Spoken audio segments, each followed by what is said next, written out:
السلام عليكم اخواتي وحبايبي، اهلا بيكم، نورتوني. يا رب تكونوا بخير وصحة وسعادة.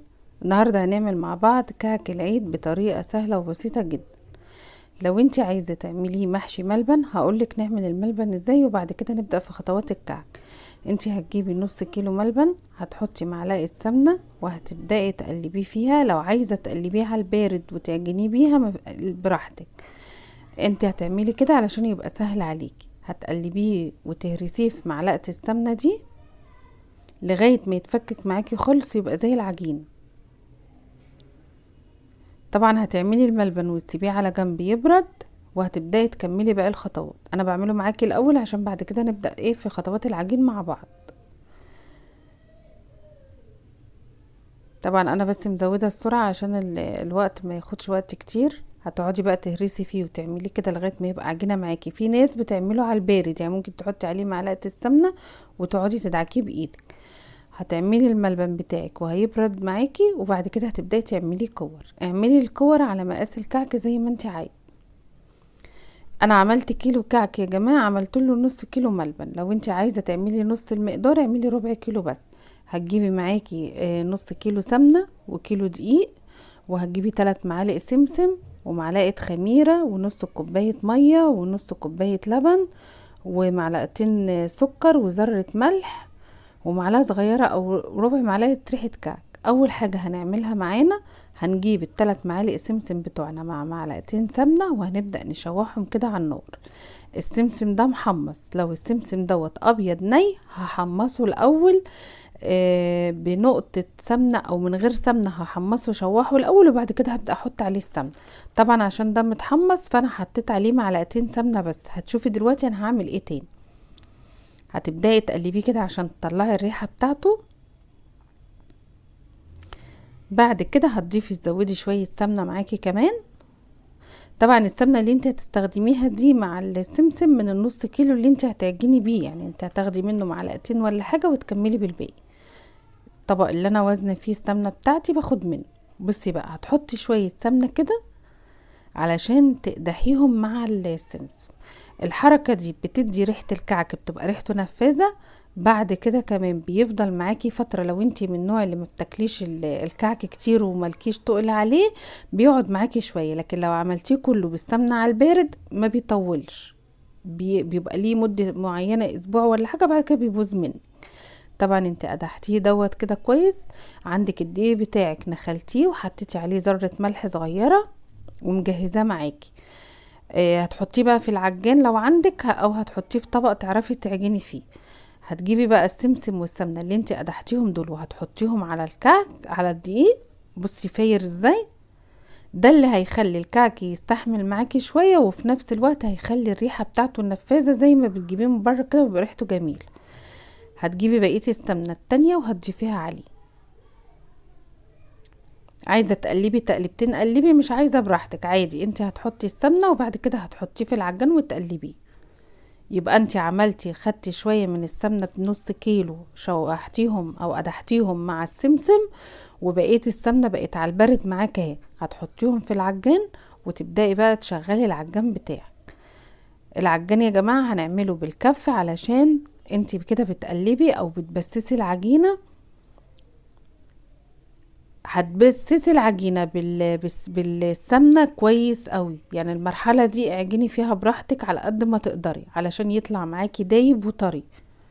في ناس ما بتحبش الكعك يبقى مقرمش او خشن كده وتيجي تبلعه يقف في زورها، فالحركه دي بتخليه دايب معاكي وجميل.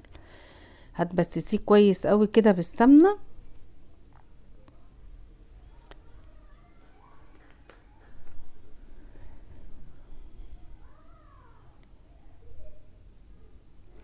بعد ما تقلبيه كويس زي ما انت عملتي كده، هتكوني مجهزه عندك نص كوبايه اللبن، وهتجهزي معاكي زي ما احنا قلنا معلقه خميره صغيره ونص معلقه بيكنج باودر. هتجيبي نص كوبايه اللبن بتاعتك دي، هتحطي عليها الاول ايه، هتحطي عليها السكر. احنا قلنا معلقتين كبار سكر. الافضل تحطي سكر بودر، بيبوش معاكي بسرعه وبيطلع السكر مظبوط في الكعك. هتحطي معلقتين الكبار السكر البودره وهتقلبيهم في اللبن. ركزي معايا في الخطوات عشان الكعك يطلع مظبوط معاكي. تمام. طبعا السكر بودرة فباش معاكي بسرعة. بعد كده هتحطي معلقة الخميرة، معلقة خميرة صغيرة اللي هي معلقة الشاي. بعد كده هتحطي معاكي نص معلقة بيكنج باودر. ما تكتريش في البيكنج باودر، هو مجرد حاجة تساعد الخميرة معاكي بس. هتقلبيهم كويس قوي بقى، دوبيهم مع بعض. بعد ما بسستي العجينة ووصلت للقوام اللي انت عايزاه او نعمت معاكي وبقت ناعمة، هتبدأي تضيفي اللبن بتاعك وتقلبي العجين. طبعا انتي بسيتي العجينة وخلصتي، احنا كده بقى مرحلة تقليب ان هي تشرب اللبن بتاعنا علشان نعرف نقطعها ونشكلها.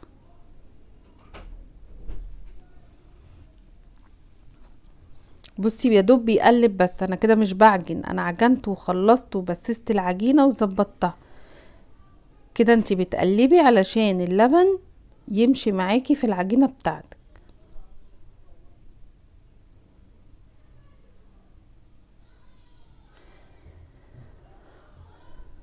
طبعا لو عايزة تحطي ذرة فانيليا هتحطي شعرة صغيرة مع اللبن، لكن انا ما بحطش فانيليا على الكعك بصراحة، هو كفاية عليه الخميرة والسمسم والحاجات بتاعته. هتحطي شعرة ريحة كعك لو انتي حابة.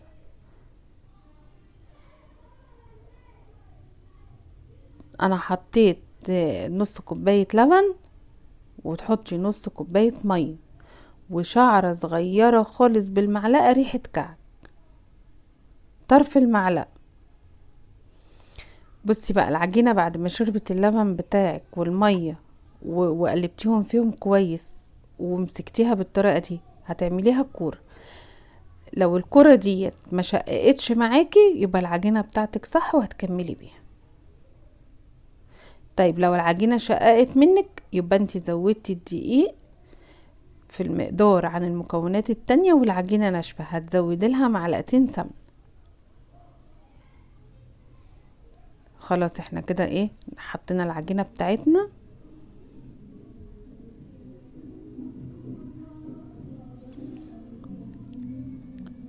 هتغطي بقى العجينة جنبك، وهتجهزي بقى ايه المنقاش بتاعك او البصامة او اي حاجة هتحبي تشكلي بيها العجين. هتاخدي جزء كده، طبعا انت عملتي الملبن وجهزتيه وسبتيه يبرد خالص. بعد كده هتاخدي الكرة بتاعتك هتقلبيها.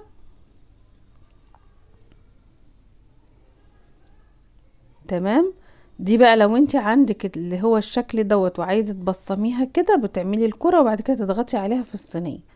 طب لو انت حابة تعمليها بالمنقاش، هتاخدي الكرة بتاعتك تكوريها كويس وهتضغطي عليها وهتشكليها بالمنقاش. هتعملي الرسمة اللي انت عايزاها، اي رسمة بتعرفي تنقشيها، المهم هيبقى ليها سنون كده علشان لما تطلع من الفرن تشيل السكر عليها ما يقع. بصي بتبقى بالمنظر ده، انا بقربها لك عشان تشوفيها. هتبقى بالمنظر ده. هتحطيها بقى في الصاج بتاعك وهتعملي بقية الكعك زي ما انت عايزه. طب ده لو انت هتعمليه سادة. طب لو انت هتحشي الملبن بتاعك هتعملي ايه؟ هتعملي الكرة بتاعتك اهي. تمام. هتجيبي بقى قطعة الملبن وهتحشيها جواها وتلفيها وهتنقشيها بنفس الطريقة.